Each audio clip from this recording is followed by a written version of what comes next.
Bonjour, bienvenue au TP de microbiologie générale.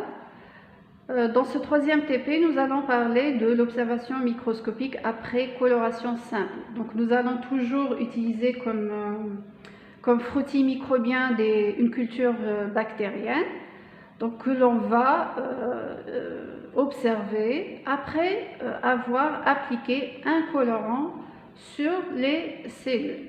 Donc c'est quoi une coloration simple? C'est le fait d'utiliser un seul colorant lors de votre processus de coloration.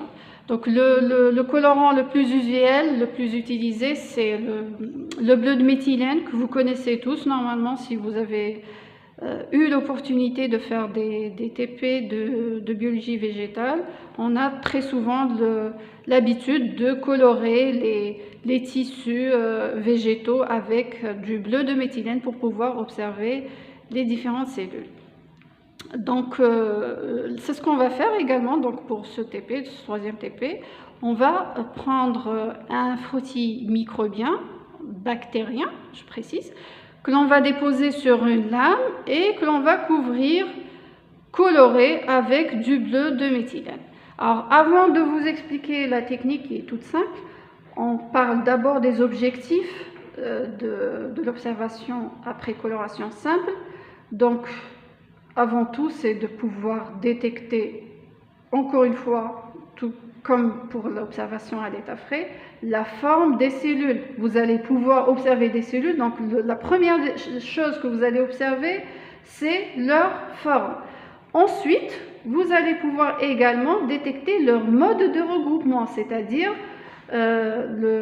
comment les cellules se retrouvent rassemblées les unes par rapport aux autres. Ça, c'est un point très important également dans la caractérisation, la classification des micro-organismes, particulièrement des bactéries. Donc, gardons comme objectif de la coloration simple, c'est 2 points. Le premier, bien sûr, le plus logique, le plus évident, c'est de pouvoir détecter la forme des cellules bactériennes. En deuxième lieu, pouvoir voir le mode de regroupement de ces cellules. Alors, comment je vais procéder pour faire une coloration simple? Donc là, je vais utiliser une lame ordinaire, pas comme au deuxième TP, je vous ai parlé de l'observation à l'état frais et qu'on devait faire une technique qu'on appelle la technique de la goutte pendante et qu'on devait utiliser une lame creuse. Ici, non, vous pouvez utiliser une lame ordinaire, donc qui soit plate des deux côtés. Donc, qu'est-ce que je vais faire? Je vais déposer mon échantillon bactérien sur la lame. Donc, ça, c'est la première étape, préparation du frottis. Deuxième étape, ça, c'est nouveau pour vous, c'est le fait de sécher, de procéder à un séchage de la lame, du frottis. Donc, comment je procède au séchage? Donc, je prends ma lame comme ça avec une pince et je fais des petits allers-retours dans la flamme du bec benzène. C'est pour sécher mon frottis. Donc, le but de ce séchage, c'est quoi? Cette étape proprement dite est appelée fixation. Donc, d'après son nom, je suis en train de fixer les cellules sur la lame. Donc, pourquoi? Parce que je vais faire une coloration suivie d'un rinçage. Donc, pour ne pas perdre mes cellules lors du rinçage, je dois les faire adhérer sur la surface de la lame. Donc, pour toute observation microscopique qui va être précédée par une coloration, qu'elle soit simple ou complexe, vous devez passer par cette étape de fixation. Donc, première étape, c'est préparation du frottis, c'est le fait de déposer votre échantillon que vous souhaitez observer sur la lame.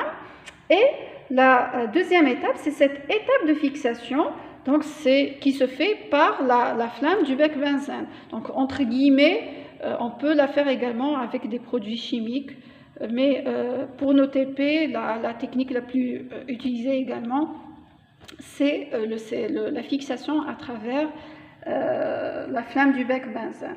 Donc là, qu'est-ce qu'on est en train de faire? Non seulement on est en train de faire fixer les cellules sur la lame, mais également on est en train de les tuer. On est en train de tuer les cellules bactériennes parce qu'on est en train de les faire chauffer carrément, on est en train de les mettre carrément dans la flamme du bec benzène. Donc gardez en tête que vous allez observer des cellules mortes, contrairement à l'observation à l'état frais où vous avez pu voir des cellules vivantes. Donc ici, vous allez faire une observation sur des cellules mortes et qui sont colorées avec du bleu de méthylène. Donc qu'est-ce que vous allez voir? Vous allez voir des cellules qui sont mortes et qui sont colorées en bleu. Et vous allez à travers cela pouvoir détecter leur forme et pouvoir vous renseigner sur leur mode de regroupement. Donc c'est impossible de voir si la cellule est mobile ou pas si vous faites cette étape de fixation à la chaleur parce que tout bonnement une cellule morte ne peut pas bouger. Alors une fois cette étape de fixation faite, je prends ma lame que je vais venir déposer dans ce qu'on appelle un bac à coloration. Donc le voilà, le bac à coloration. Je le remonte sur la paillasse. Donc vous allez venir déposer votre lame sur le bac et vous allez prendre votre colorant. Donc j'ai ici mes flacons de colorant. J'ai besoin du bleu de méthylène que voici, que voilà. Donc je n'ai qu'à déposer une petite gouttelette sur mon frottis, sur l'échantillon bactérien que je souhaite observer. Ce n'est pas la peine d'inonder toute la lame, ça ne servira à rien, ça va juste salir vos mains. Donc je dépose ma gouttelette de bleu de méthylène sur le frottis et juste pour le couvrir, assez pour le couvrir, et je laisse pendant 5 minutes. Après 5 minutes, qu'est-ce que je fais? J'enlève l'excédent et je rince à l'eau distillée. Alors l'eau distillée, c'est en piscette. Voici l'eau distillée. Alors je rince à l'eau distillée. Quand est-ce que je sais que j'ai fait un bon rinçage? Quand les gouttelettes qui sortent de ma lame sortent claires, sortent non colorées. Donc je ne vois plus de gouttelettes bleues. Là, je sais que j'ai fait un bon lavage, un bon rinçage. Ensuite, je procède au séchage de la lame. Je fais ça avec du papier absorbant. Donc je sèche ma lame comme ça, grossièrement. Donc le bas de la lame, les côtés de la lame, comme ça. Je ne touche surtout pas le frottis. Le frottis, je continue son séchage au niveau de la flamme du bec benzène. Bien sûr, on ne prend jamais la lame pour la faire passer dans un bec benzène à la main. Il faut toujours la prendre par une pince pour se protéger les doigts.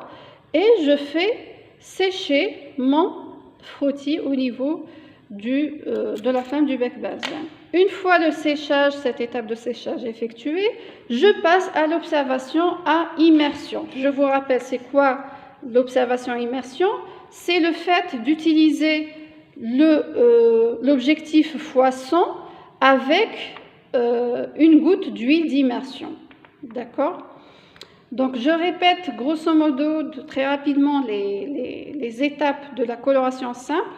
Donc en premier lieu,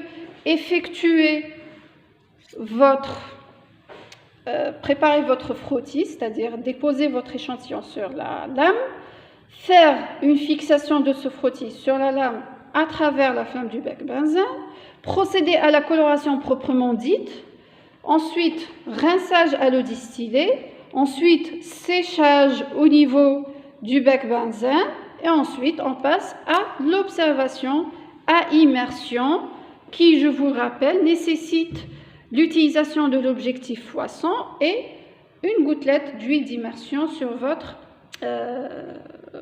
frottis. Là, si vous avez remarqué, je n'ai pas utilisé de lamelle. Pourquoi? Parce que mon frottis est fixé et donc séché. D'accord? Vous n'avez pas besoin de couvrir votre frottis avec une lamelle.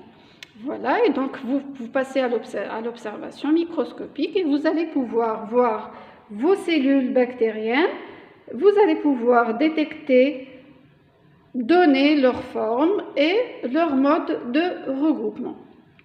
Voilà, j'espère pouvoir faire ce TP avec vous en présentiel pour manipuler, pour vous montrer les différents détails et précisions de ce TP. Merci.